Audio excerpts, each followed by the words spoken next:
मध्य प्रदेश में होने वाले विधानसभा उपचुनाव के लिए राजनीतिक दलों ने अपनी तैयारी भी शुरू कर दी है।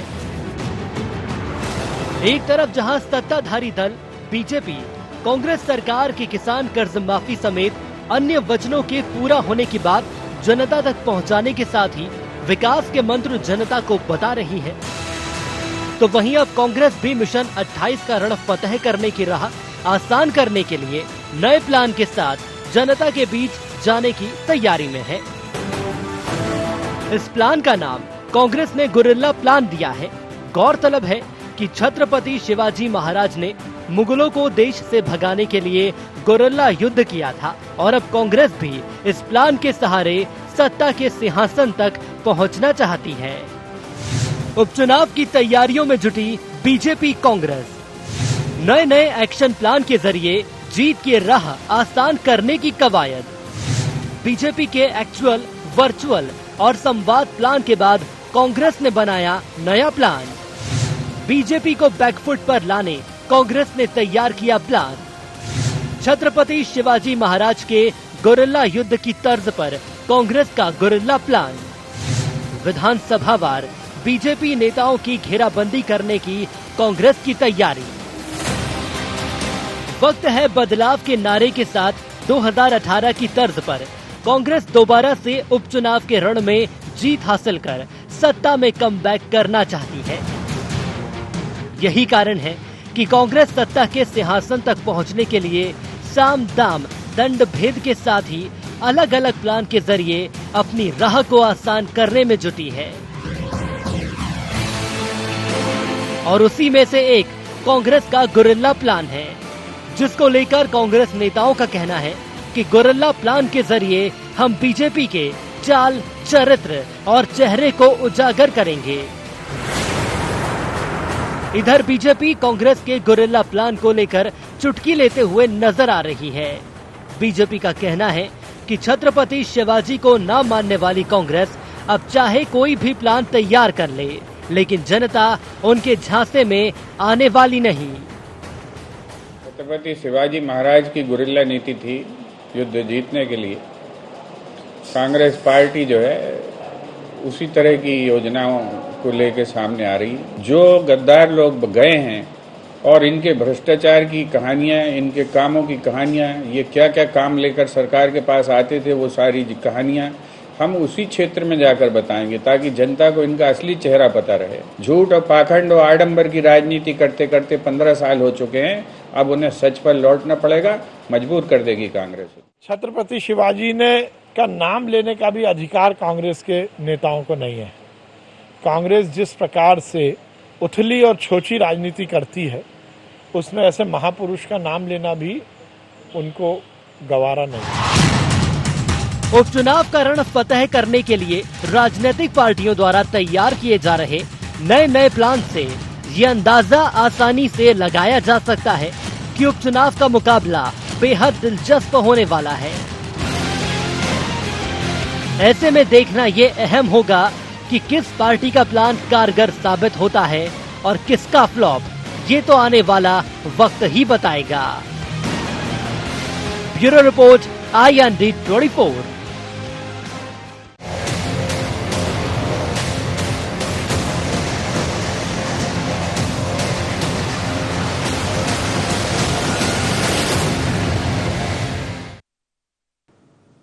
नमस्कार, शार्प एट 7 में आपका स्वागत है। मैं हूं आपके साथ नाज़नीन नकवी। बात हो रही है बीजेपी को मात देने की और कांग्रेस की रणनीति की। जी हां, अपनी रणनीति के सहारे कांग्रेस तैयारी कर रही है। कभी आंदोलन का सहारा लिया जा रहा है, कभी पोस्टर की तैयारी है। साथ ही साथ वर्चुअल प्लेटफॉर्म पर भी कांग्रेस खुद को मजबूत कर रही है ताकि इस उपचुनाव में वो जीत हासिल कर सके और बीजेपी की रणनीति को मात दे सके। लेकिन बीजेपी यहां पर अपने इरादों में खुद को काफी मजबूत बता रही है और उनका कहना है कि अब चाहे कोई भी रणनीति कांग्रेस अख्तियार कर ले, लेकिन जीत उसके पाले में नहीं आने वाली, क्योंकि जनता सब जानती है। लेकिन जनता अपना फैसला किसकी तरफ लेगी, इसके लिए फिलहाल वक्त है, क्योंकि चुनाव की तारीखें सामने नहीं आई हैं, लेकिन जो घमासान दिख रहा है वो दोनों ही दलों की तरफ से जबरदस्त है। चर्चा में आज हमारे साथ जुड़ रहे हैं उमेश शर्मा जी, जो बीजेपी का पक्ष रखेंगे। साथ ही कांग्रेस से हमारे साथ योगेश यादव जी जुड़ रहे हैं। हमारे साथ स्टूडियो में editor in chief Sunil Shrivastava हैं। सभी से बात करेंगे और समझने की कोशिश करेंगे कि किस तरीके से गुरिल्ला युद्ध की तैयारी कांग्रेस कर रही है। सबसे पहला सवाल यादव जी आपसे ही, क्या कुछ रणनीति तैयार कर रही है कांग्रेस? देखिए, आधुनिक संदर्भ में और आधुनिक राजनीति के संदर्भ में गुरिल्ला का अर्थ होता है संवाद स्थापित करना, और हमारा जो कार्यकर्ता है और जनता है उसके बीच में जाना जी। तो कांग्रेस ने सबसे पहले जो संवाद स्थापित करने का कार्य किया है, और संवाद स्थापित करने का परिणाम ये आया कि जन जन तक ये समाचार पहुंच चुका है, और ये बात स्पष्ट हो गई कि प्रजातंत्र को ध्वस्त करने वाले, प्रजातंत्र को मिटाने वाले और प्रजातांत्रिक प्रणालियों में विश्वास न रखते हुए खरीद फरोख्त की राजनीति करने वाली भारतीय जनता पार्टी का असली चेहरा क्या है, ये संवाद स्थापित करने के बाद हुआ। कमलनाथ जी की रणनीति बहुत ही सक्सेस रही। अब हमें कहने की आवश्यकता नहीं होगी कि हम कर रहे हैं, हम कर चुके हैं। हमारा ब्लॉक स्तर का कार्यकर्ता, हमारा बूथ स्तर का कार्यकर्ता, हमारा पन्ना प्रभारी जगह जगह पहुंच चुका है। पन्ना प्रभारी के माध्यम से एक पन्ना प्रभारी को बमुश्किल 160-170 से लेकर 200 वोटर्स तक पहुंचना होता है। घर घर ये संदेश पहुंच चुका है कि भारतीय जनता पार्टी ने धोखा दिया, प्रजातंत्र को ध्वस्त किया। कमलनाथ जी की एक चलती हुई मजबूत सरकार जिसने 15 महीने में विकास के नए आयाम स्थापित कर दिए थे, उसको ध्वस्त किया। किसानों का जो ऋण माफी का जो हमारा सिलसिला शुरू हुआ था, जिसमें हमने 27 लाख किसानों को लाभ दिया था, उस पर इन लोगों ने कुठाराघात किया, ऋण रोक दिया, और अब किसानों की हालत बहुत ज्यादा खराब होती। तो जो हमारे संदेश थे आप जनता के बीच ले जा चुके हैं, और आप ये कह रहे हैं कि ऐसा कहना बिल्कुल गलत है भाजपा का कि आप जनता के बीच नहीं है या आप जनसंवाद नहीं कर रहे हैं। उमेश जी क्या कहना चाहेंगे? बार बार आप दोहराते हैं विपक्ष की रणनीति कमजोर है, लेकिन योगेश यादव जी कह रहे हैं कि ये बिल्कुल गलत है, हम तो जनता से संवाद स्थापित कर चुके हैं। कमलनाथ जी की सरकार के असामयिक चले जाने का जो सबसे बड़ा लाभ मुझे लग रहा है कि मध्य प्रदेश को हुआ है या सनातन धर्म को हुआ है, वो ये हुआ है कि शने शने कांग्रेस पार्टी उन मुद्दों की ओर लौट रही है जिन मुद्दों को अस्पृश्य मानकर आज तक कांग्रेस राजनीति करती रही है। चाहे राम जन्मभूमि पर मंदिर बनने पर उल्लास अभिव्यक्त करने का मामला हो, हनुमान चालीसा पढ़ने का मामला हो, छत्रपति शिवाजी की जो रणनीति थी और राजनयिक शैली थी गुरिल्ला युद्ध की, उसकी तरफ भी कांग्रेस पार्टी लौट रही है। मुझे लग रहा है कि वो दिन अब दूर नहीं है जब पंडित दीनदयाल उपाध्याय और डॉक्टर श्यामा प्रसाद मुखर्जी के आदर्शों और सिद्धांतों को भी कांग्रेस पार्टी सैद्धांतिक रूप से स्वीकार करने लगेगी, कम से कम मध्य प्रदेश में तो करने लगेगी। क्योंकि जिस प्रकार की रणनीति के बारे में मेरे परम मित्र योगेश भाई बता रहे थे कि पन्ना प्रभारी तक की रचना करने लगे हैं, तो जो भारतीय जनता पार्टी आज तक काम करती रही थी, कैडर बेस पद्धति से जो काम करने का हमारा राजनीतिक दल का सिस्टम था, उस सारी की सारी कार्यप्रणाली का अनुसरण कर रहे हैं। तो आपको याद होगा ना Umesh ji, cadre base party को लेकर राहुल गांधी कह चुके हैं अगर जीतने के लिए अच्छी रणनीति दूसरी पार्टी से समझ में आती है, सीख लेने की जरूरत पड़े तो लेनी चाहिए। तो अगर मध्य प्रदेश कांग्रेस ये कर रही है तो इसमें नया क्या लग रहा है आपको?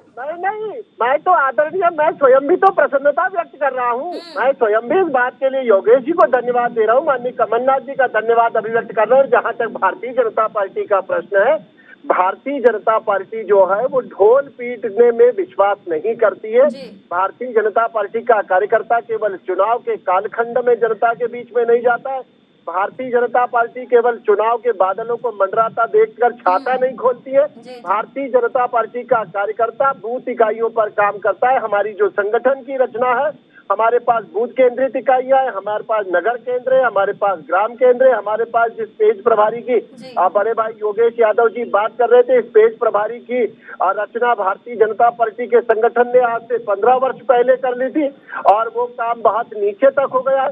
और वो पेज प्रभारी केवल एक पन्ने की मतदाता सूची को जन्म कुंडली की तरह कुर्ते में रखकर नहीं घूमता है, वो पेज प्रभारी जो है वो 5 वर्ष तक अपने पेज में रहने वाले 11 है ये कहा जा सकता है। सुनील जी, क्या लग रहा है आपको? दोनों की रणनीति अगर देखें तो एक से एक दांव जो है वो अपने दामन में छुपाए बैठे हैं और सही वक्त का इंतजार है कि जैसे ही लगेगा कि इस चाल को चल देना चाहिए सारे मोहरे फिट करने के बाद। और लेकिन ये भी कहा जा रहा है कि हमारी रणनीति पर काम किया जा रहा है। तो क्या अगर बीजेपी उस रणनीति से जीत हासिल कर सकती है तो क्या कांग्रेस भी उस नक्शे कदम पर जीत की तरफ बढ़ पाएगी?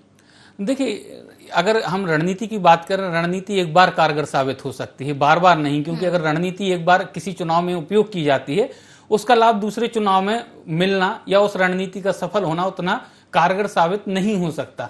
कई बार हो जाता है लेकिन हर बार नहीं होता। जिस प्रकार से हम बात करें 2014 के चुनाव में सोशल मीडिया का और मीडिया का इस्तेमाल किया गया था, बीजेपी को उससे एक बड़ी सफलता मिली थी, प्रधानमंत्री नरेंद्र मोदी जी बने थे देश के। और उसके बाद अगर हम बात करें जिस प्रकार से चाहे कैडर की बात करें, चाहे हम यहाँ पर कार्यक्रमों की बात करें, लेकिन बीजेपी से अगर अभी भी कांग्रेस संगठन और संगठनात्मक तरीके के जो कार्य हैं उसमें बहुत पीछे है। कांग्रेस की अगर बात करें, जिस प्रकार से अभी उमेश जी ने कहा कि जो बीजेपी का कार्यकर्ता है उसको 5 साल तक लगातार काम दिए जाते हैं, कार्य दिए जाते हैं, जिससे वो लोगों के सतत संपर्क में बना रहे, मतदाताओं के संपर्क में प्रत्यक्ष और अप्रत्यक्ष तरीके से बना रहे, क्योंकि इसका फायदा चुनाव में मिलता है। मतदाता को लगता है कि बीजेपी के जो कार्यकर्ता हैं वो 5 साल तक खैर खबर लिए रहते हैं, किसी न किसी कार्यक्रम के जरिए उन तक आते हैं। लेकिन कांग्रेस की अगर हम बात करें तो कांग्रेस का रचनात्मक कहें या फिर संगठनात्मक कहें ढांचा ऐसा नहीं है। कांग्रेस समय समय पर कुछ ही कार्यक्रम देती है, रचनात्मक जो कार्यक्रम है वो अपने कार्यकर्ताओं को नहीं दिए जाते हैं जिसके जरिए वो मतदाताओं तक पहुंच सकें। तो ये बेसिक अंतर कांग्रेस और बीजेपी में है। आपने सही कहा शुरू में कि हर बार रणनीति काम कर जाए ये जरूरी नहीं है। आपने संगठन पर सवाल उठाए हैं। अगर देखा जाए सेवा दल को मजबूत करने को लेकर भी बार बार जोर रहा, लेकिन क्या ये माना जाए कि सिर्फ बात आती है लेकिन आई गई हो जाती है? देखिए नाजनी, सेवा दल की अगर हम बात करें तो सेवा दल आरएसएस से पुराना संगठन है, लेकिन उसके बावजूद आरएसएस क्योंकि अनुशासन और उसके मामले में अगर हम कहें स्वयंसेवकों के मामले में एक सशक्त संगठन बना है और एक बहुत लंबी स्वयंसेवकों की संख्या है। अब अगर हम सेवा दल की बात करें तो योगेश जी मध्य प्रदेश के सेवा दल के प्रमुख रहे। योगेश जी के कार्यकाल में जितना मध्य प्रदेश में सेवा दल में काम हुआ है, सेवा दल की कार्यशालाएं हुई हैं, सेवा दल की ट्रेनिंग कैंप हुए हैं, संभवतः उतना अभी काम नहीं दिख रहा, जबकि चुनाव सिर पर है। ऐसे में सेवा दल की जो कार्य योजना होनी चाहिए, सेवा दल का विस्तार होना चाहिए, मध्य प्रदेश में उतने व्यापक पैमाने पर नहीं दिख रहा, जबकि सेवा दल के राष्ट्रीय स्तर पर भी अगर हम बात करें, महेंद्र जोशी उसके प्रमुख रहे हैं, लेकिन उसके बावजूद भी सेवा दल को जिस तरीके से प्रगति करनी चाहिए उतनी प्रगति नहीं मिल रही है। योगेश जी कुछ कहना चाहेंगे इस पूरी बातचीत के बाद? संगठन को लेकर सवाल खड़े किए जा रहे हैं बीजेपी की तरफ से। देखिए, पहली बात तो मैं बता दूं कि भारतीय जनता पार्टी जिस तरीके का दावा कर रही है कि हमारे पास ब्लॉक और पेज हमारे सब तैयार हैं, भारतीय जनता पार्टी के वर्तमान परिप्रेक्ष्य में देखा जाए उपचुनाव में तो इनकी स्थिति छिन्न भिन्न हो चुकी है। ना इनके पास कार्यकर्ताओं को पहुंचने का साहस है, ना कार्यकर्ताओं से संवाद स्थापित करने की शक्ति बची है। आज आप बताइए कौन सा बड़ा नेता, चाहे वो शिवराज सिंह जी से लेकर इनके प्रत्याशी हो, ये पब्लिक आम सभा के अलावा कहाँ जनसंवाद कर पा रहे हैं, कहाँ बैठक ले पा रहे हैं? क्योंकि जहां पर भी ये बैठक लेते हैं वहां इनका विरोध शुरू हो जाता है, इनसे क्वेश्चन किए जाते हैं, इनसे प्रश्न किए जाते हैं। भारतीय जनता पार्टी का ही कार्यकर्ता इनसे खड़े होकर विवाद करता है और कहता है कि ये आयातित कांग्रेस के कहां से आपने थोप दिए खरीद फरोख्त करके। तो भारतीय जनता पार्टी का चुनाव तो छिन्न भिन्न हो चुका है। आज ये पन्ना और पेज की बात करने वाले केडर बेस के लोग हैं कहाँ? अब ये तो फुगावे की राजनीति हो रही है। शिवराज जी इकट्ठा करो, सरकारी तंत्र से इकट्ठा करो, 10,000 इकट्ठा करो, 20,000 इकट्ठा करो, चाहे सांवेर हो, हाट पिपलिया हो, ये उस तरीके की सरकारी राजनीति कर रहे हैं। फील्ड में है का? आज हमारा जवाब हम लेंगे कि आयातित लोगों की, बाहरी लोगों की बात जो कांग्रेस उठा रही है, सवाल खड़े कर रही है, उसका क्या जवाब है बीजेपी के पास? लौटेंगे जल्दी।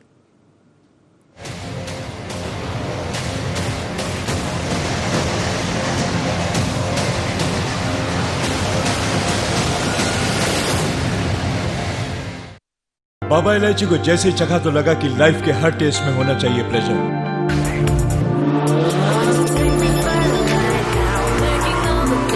बाबा इलायची, व्हाट्स योर प्लेजर?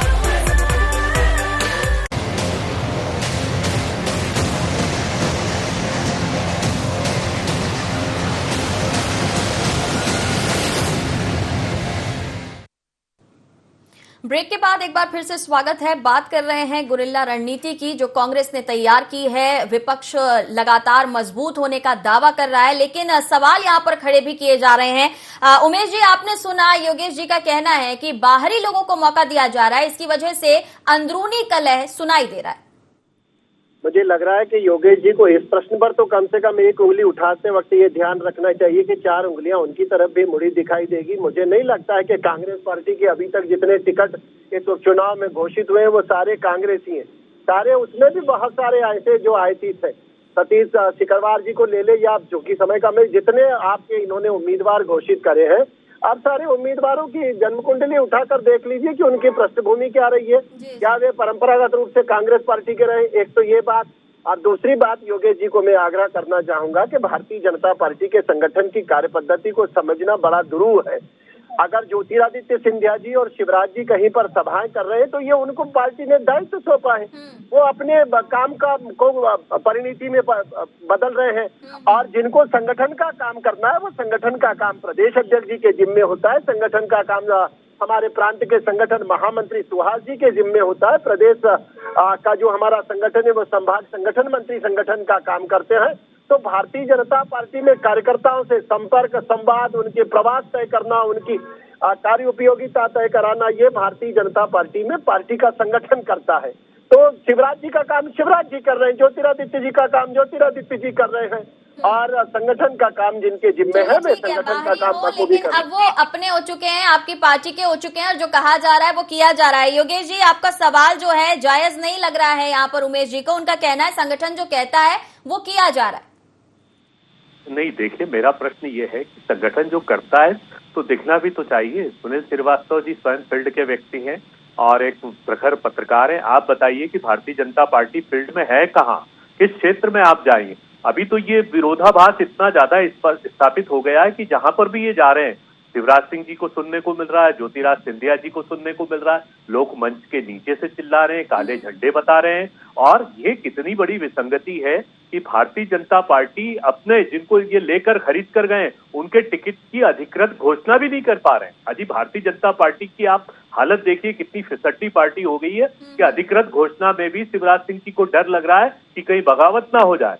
अभी आप बता दीजिए कि अधिकृत जो सवाल खड़ा किया है इसे थोड़ा समझेंगे। सुनील जी, ये जो कहना कि क्योंकि अब बाहर के लोग आ चुके हैं, अंदर घर में घमासान है और इसी वजह से देर हो रही है प्रत्याशियों के नाम सामने लाने में। देखिए नाज़रीन, अगर हम प्रत्याशियों की बात करें तो ये बात सही है काफी हद तक कि प्रत्याशी क्योंकि लगभग तय हैं, सभी को मालूम है कि लगभग चेहरे जो 25 कांग्रेस से गए हैं वो 25 चेहरे वही हैं। सिर्फ 2 जगह जहां पर निधन के बाद सीट खाली हुई वहां पर जरूर चेंज होने हैं, लेकिन जो 26 हैं उनमें अगर हम बात करें नाज़रीन तो लगभग चेहरे वही रहेंगे जो कांग्रेस से गए हैं। उसके बावजूद भी बीजेपी अब तक अपनी जो अधिकृत सूची है उसको जारी नहीं कर पाई है। हालांकि मंचों से अगर हम बात करें, चाहे हम ग्वालियर की बात करें, चाहे डबरा की बात करें, चाहे दूसरी जगहों की बात करें, चाहे ज्योतिरादित्य सिंधिया की बात करें, शिवराज सिंह चौहान की बात करें, वो लगातार कांग्रेस से जो गए हैं बीजेपी में उनके लिए वोट मांग रहे हैं। यानी चेहरा स्पष्ट है, इशारा स्पष्ट है कि कैंडिडेट यही है, लेकिन आधिकारिक सूची आने में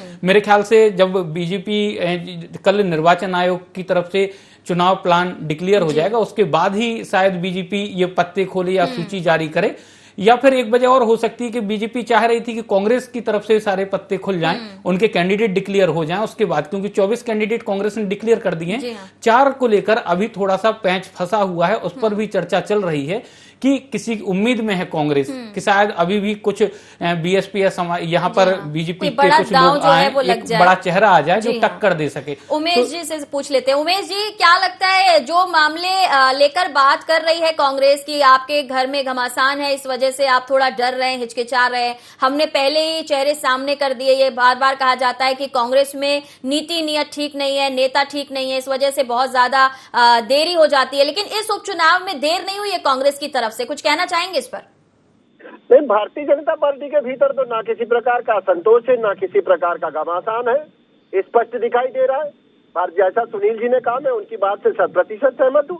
हमारे उम्मीदवारों को लेकर कोई संशय नहीं है, और चूंकि कोई संशय नहीं है इसलिए हमको बहुत ज्यादा आतुरता भी नहीं है। जिस समय आवश्यकता लगेगी कि सूची जारी करना चाहिए, भारतीय जनता पार्टी सूची जारी कर देगी।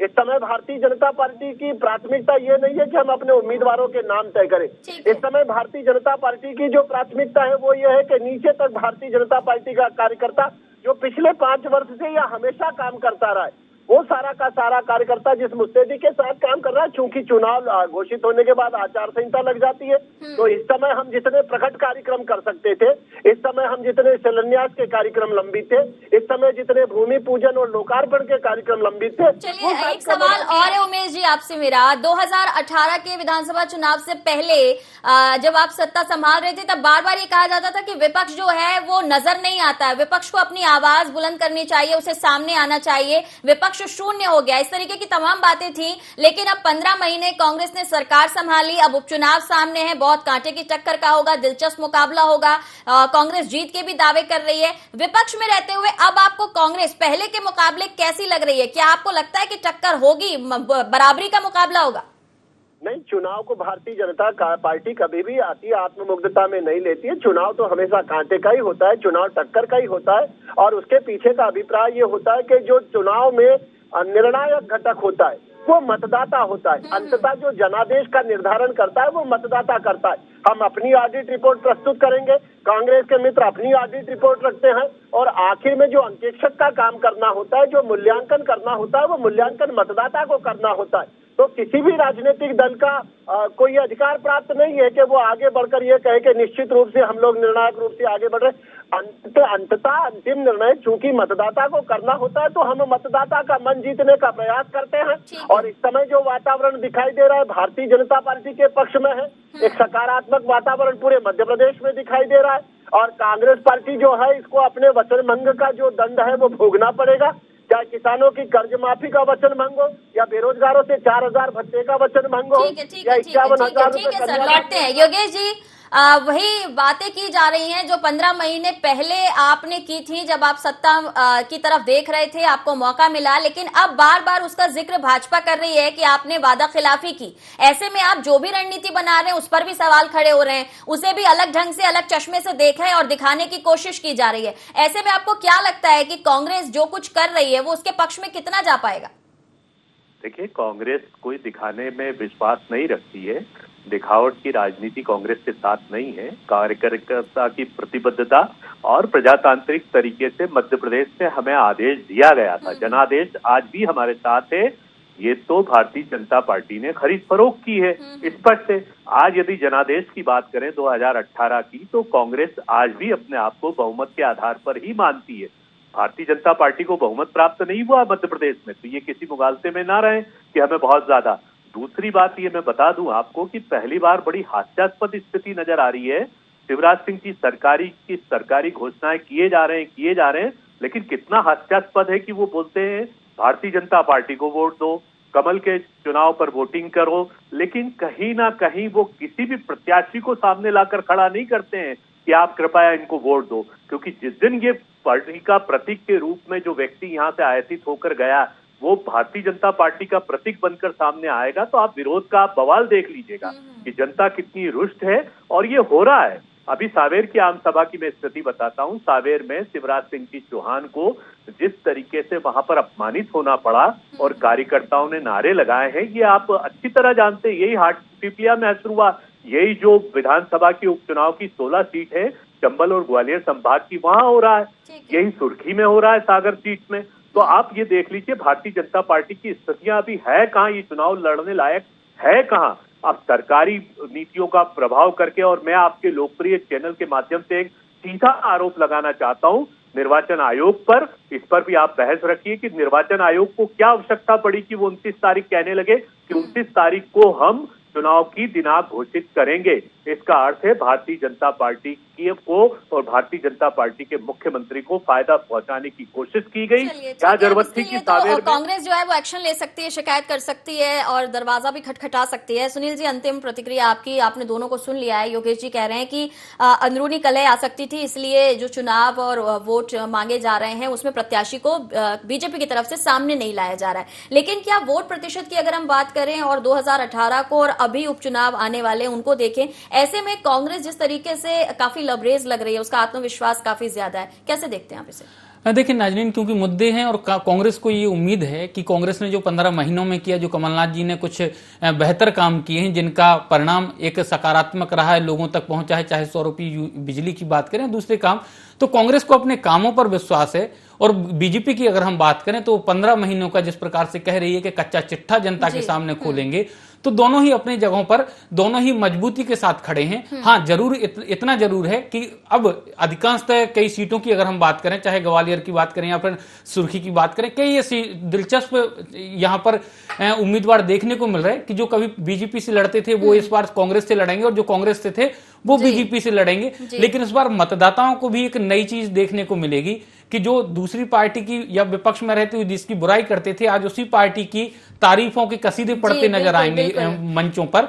तो ये मतदाताओं को जरूर पूछना चाहिए इन कैंडिडेट से, चाहे वो कांग्रेस को बीजेपी से, कि आपका हृदय परिवर्तन हो गया या फिर नैतिक मूल्य बदल गए या फिर उसके सिद्धांतों में आपकी आस्था जाग गई, लेकिन क्षेत्र के विकास का क्या? आप कांग्रेस में रहें या बीजेपी में रहें, लेकिन क्षेत्र का विकास जरूरी है।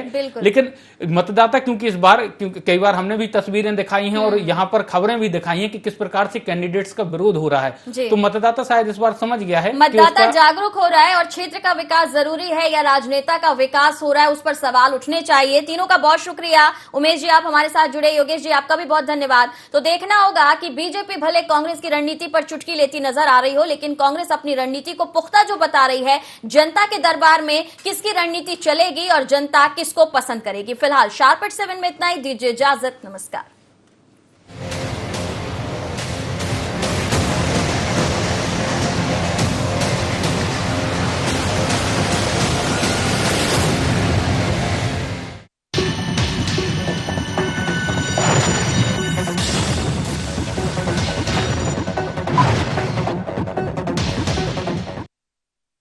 बाबा इलायची को जैसे चखा तो लगा कि लाइफ के हर टेस्ट में होना चाहिए प्लेजर।